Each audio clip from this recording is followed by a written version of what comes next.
Como está sendo a adaptação de atendimento antes e pós a pandemia? O Conselho Federal de Psicologia liberou para que todo e qualquer psicólogo regulamentado possa fazer atendimentos via internet pelos meios de comunicação, sem estar cadastrado no Conselho Federal de Psicologia nos atendimentos online. Isso aconteceu, né, para que as pessoas possam ser atendidas dentro de casa durante a pandemia. Mas provavelmente isso deve continuar acontecendo, uma vez que isso facilita muito e aqueles que estiverem cadastrados poderão fazê-lo de uma maneira mais sadia e confortável dentro de seus lares. Às vezes a pessoa não tem muito tempo de ficar se locomovendo, estacionando, e a internet é um modo prático de estar se resolvendo isso hoje. A segunda pergunta é: dos atendimentos online que já eram realizados antes da pandemia, a abordagem sobre a angústia se tornou maior nesses pacientes? Não modifica a essência da angústia. A angústia continua sendo a mesma. O que muda é a diferença. Anteriormente era-se visto o atendimento, ele era feito de outro modo, diferente. Modo diferentes. A angústia, a essência continua sendo a mesma, tá bom? Olá, doutor André. Conta pra gente quais foram os maiores desafios encontrados no início de sua profissão. Os maiores desafios enfrentados no início da profissão geralmente é você ter uma linha de trabalho que te aceite. Mesmo porque você sai com várias abordagens dentro da universidade e você tem que acabar escolhendo uma que te dá emprego. Geralmente você não consegue chegar no primeiro lugar que você chega e você vai conseguir um emprego. Então é muito difícil você ir conseguindo aquilo que você precisa. Então a busca por até mesmo atendimentos mais em conta, atendimentos sociais, atendimentos de plano de saúde que paga muito mal, desvaloriza o trabalho profissional, e isso acaba acontecendo com muita facilidade. Então o começo da profissão é um pouco difícil.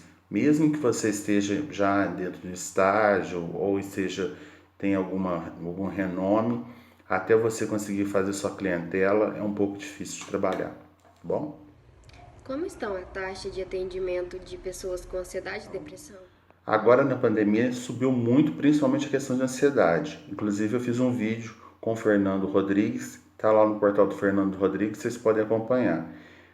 A ansiedade agora subiu muito, principalmente pelo estresse de estar dentro de casa, família, as pessoas saíam, se conviviam, tinham um outro modo.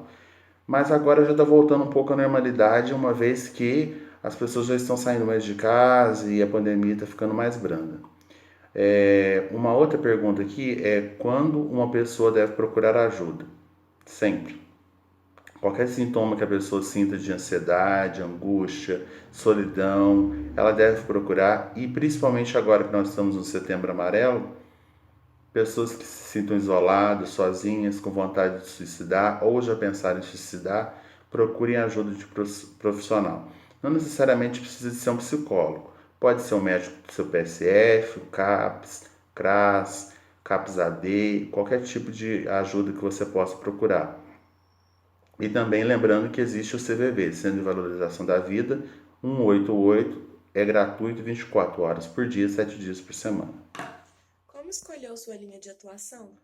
Eu já fazia análise antes de começar o curso de psicologia. Eu já tinha feito experiências com uma psicóloga antes de fazer a análise. Eu não me adaptei à técnica, né, que ela abordava. Foi muito bom, aprendi muito com ela, somos amigos até hoje, mas a linha psicanalítica foi a que mais me atraiu por conta de vários fatores. Tinha um professor meu que dizia que são os acasos destinos que edificam os nossos caminhos. Então eu acredito que de algum modo a gente fala da gente, a gente escreve sobre a gente fala sobre a gente, e a psicanálise deve falar um pouco sobre a minha pessoa. E então eu sou psicanalista, faço pós-graduação em psicanálise, gosto de psicanálise, mas nem por isso tive que deixar de aprender experimental, TCC e essas outras coisas. Quando uma pessoa deve procurar ajuda? Qualquer sintoma que a pessoa sinta de ansiedade, angústia, solidão, ela deve procurar, e principalmente agora que nós estamos no Setembro Amarelo, pessoas que se sintam isoladas, sozinhas, com vontade de suicidar ou já pensaram em suicidar, procurem ajuda de profissional. Psicologia Viva? E como esse novo panorama de atendimento está sendo visto pelos psicólogos? A Viva Psicologia, elas existia em 2015 como consultório clínico ambiental atendimento. E agora ela se tornou uma clínica também virtual, que tem o Instagram, tem o Facebook, tem o YouTube e tem o site que é Viva Psi, né? E a gente tem trabalhado muito para poder levar informação, conteúdo. Atendimento a gente faz de outra maneira, mas os modos de divulgação hoje é muito importante. A gente tem trabalhado agora no mês de setembro muito forte com o Setembro Amarelo, levando informações às pessoas, conscientizando através de vídeos e outras coisas. Outubro nós vamos bater forte também na campanha do Outubro Rosa. Novembro Azul também já tem muito trabalho preparado para isso. E dezembro, que é conscientização sobre AIDS. Vou fazer uma propaganda para vocês. Entrem lá no site da Viva Psicologia e Psicanálise. A gente está sorteando este livro. A parte que falta, você entra no Insta, lá na bio tem as informações. Qual foi a maior dificuldade que já passou diante de um atendimento que não estava correspondendo com as expectativas esperadas quanto ao progresso do paciente? Bom, eu nunca passei nenhum aperto dentro do consultório assim que me deixou sem manejo. Foi sempre consegui lidar com todas as situações. Uma vez, eu dividi consultório lá na Praça Doutor Augusto Silva com uma amiga e um paciente dela quis pular lá do último andar do prédio. Mas ela fez um manejo muito bem feito, não deu problema nenhum, a gente nunca teve problema quanto a isso. Também nunca perdi nenhum paciente meu, nunca tentou contra a própria vida. Mas histórias bonitas, eu acho que é o que mais me deixou assim impactado. Acho que as histórias são... Cada ser humano é único e na onde você menos espera aparecem histórias que você vai ficar encantado, que você vai falar assim, vale a pena ser psicólogo. É melhor do que os probleminhas. Os problemas a gente lida, a gente tem técnica para isso, mas as histórias bonitas a gente não tem técnica para poder ouvir. Há 10 anos atrás, o estresse já era visto como o mal do século. A forma de lidar com esse estresse melhorou ou piorou dentro dos atendimentos clínicos? Há 10 anos atrás eu ainda não era psicólogo, mas o estresse já era coqueluche do momento. Naquela época, quando eu estudava, a grande galinha dos ovos de ouro era a psicologia da indústria. Dava muito dinheiro, todo mundo ganhava muito dinheiro, todo mundo queria trabalhar com isso. Mas o estresse já era considerado o problema, que é a ansiedade. Devia ter vários autores, inclusive Augusto Cury, que escreve um monte de coisinha aí, por aí, né?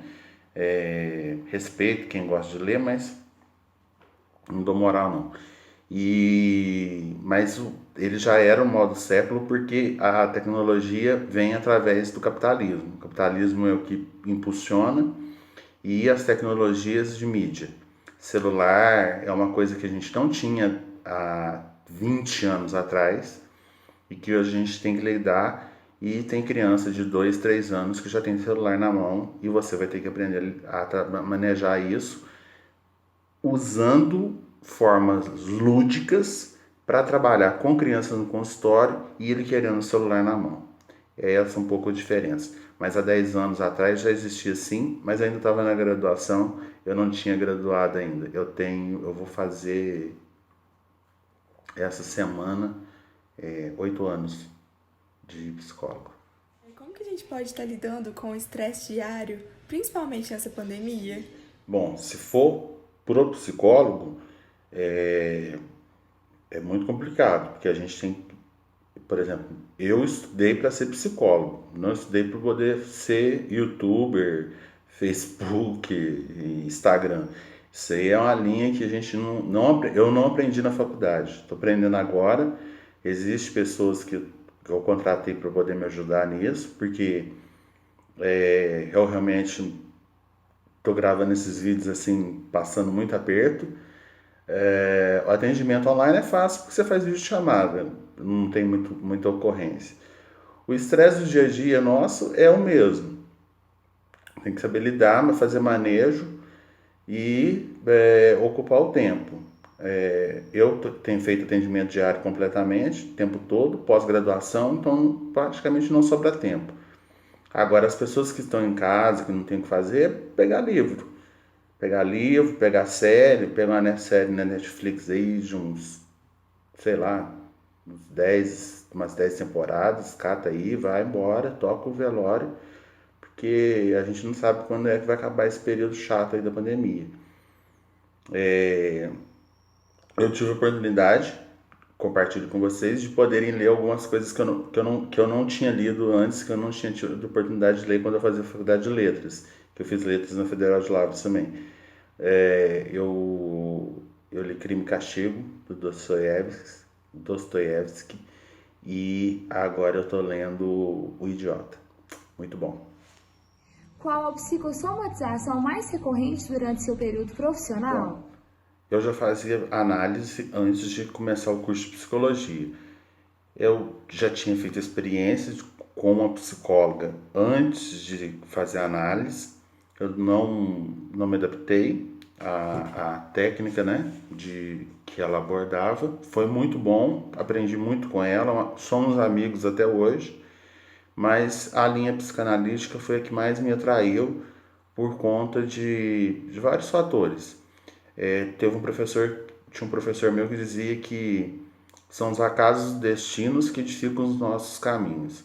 Então, eu acredito que, de algum modo, a gente fala da gente, a gente escreve sobre a gente fala sobre a gente, e a psicanálise deve falar um pouco sobre a minha pessoa. E então, eu sou psicanalista, faço pós-graduação em psicanálise, gosto de psicanálise, mas nem por isso tive que deixar de aprender experimental, TCC e essas outras coisas. Em relação ao Setembro Amarelo, qual é, em seu ponto de vista, a melhor maneira de conscientizar sobre? E houve uma melhora quanto à conscientização da importância do psicólogo como meio de prevenção? Sobre ele, falando. Não tem outra maneira de falar. Outra coisa, algum tempo atrás não se falava suicídio. Vai sair uma entrevista minha amanhã. Hoje é terça, estou gravando isso na terça. Não sei que dia que isso vai ao ar. Hoje é terça, dia 23. Amanhã, aliás, hoje é quarta, dia 23. Hoje sai um vídeo sobre suicídio, Setembro Amarelo, suicídio, precisamos falar sobre isso. Eu também tenho um artigo escrito sobre isso, já publiquei alguns artigos sobre isso. Infelizmente, a gente tem tido um caso, os índices são de 15 a 29 anos, maior quantidade no sexo masculino, e na comunidade LGBTQ+. Quem se interessar, assiste o vídeo que eu acho que vai fornecer mais informações do que eu falar correndo aqui. Mas assim, do ponto de vista, a melhor maneira de se conscientizar é ouvir e prestar atenção em quem está à sua volta. Às vezes tem um amigo de sala de aula que está mais acuado, mais quieto, falava demais, parou de falar, alguma coisa está acontecendo. Amigos também que usam psicotrópicos, medicalização, sempre está de olho, família sempre está esperta, de olho. O suicídio ele é muito silencioso, é muito tênue a linha da vida com a morte. Do nada, de um passo, pode passar. Chorão Charlie Brown Jr., por exemplo, foi uma carreira a mais de coca, já era. Então, é muito tênue e muito difícil de falar. Antigamente era proibido falar, Não se falava, hoje em dia já se fala mais e a gente tem trabalhado isso, que é preciso falar. CVV está aí para isso e a psicologia está aí para isso. A gente tem um livro, Suicídio e os Desafios da Psicologia, do Conselho Federal de Psicologia, tá? Quem interessar tem PDF lá no site do Conselho Federal de Psicologia, dá uma olhada, vale a pena. Eles vão dizer que o capitalismo é a maior causa disso. Eu vou dividir essa pergunta em dois trechos, tá? Então, o capitalismo. Na França, por exemplo, isso é mais bem sucedido. Por exemplo, Christophe Dejour, ele vai dizer que todo suicídio relacionado ao trabalho, mesmo fora da empresa. Na Suíça, por exemplo, existe o suicídio assistido, que é a eutanásia e que é uma coisa muito mais atual do que no Brasil. Aqui a gente está engatinhando ainda sobre o suicídio, a gente não pode nem falar em aborto, que entra a questão sociocultural e religiosa e isso aí vira uma guerra. A gente tem que saber dividir, ser profissional mesmo. O conselho tem os seus posicionamentos, tem as suas condições e a gente tem que ser profissional, tá? Vai aparecer muitos casos, não só de suicídio, mas de aborto, e você vai ter que saber manejar. Você não vai poder levar pelo lado pessoal, não. Você vai ter que ser profissional. Ficou grande pra caramba a resposta.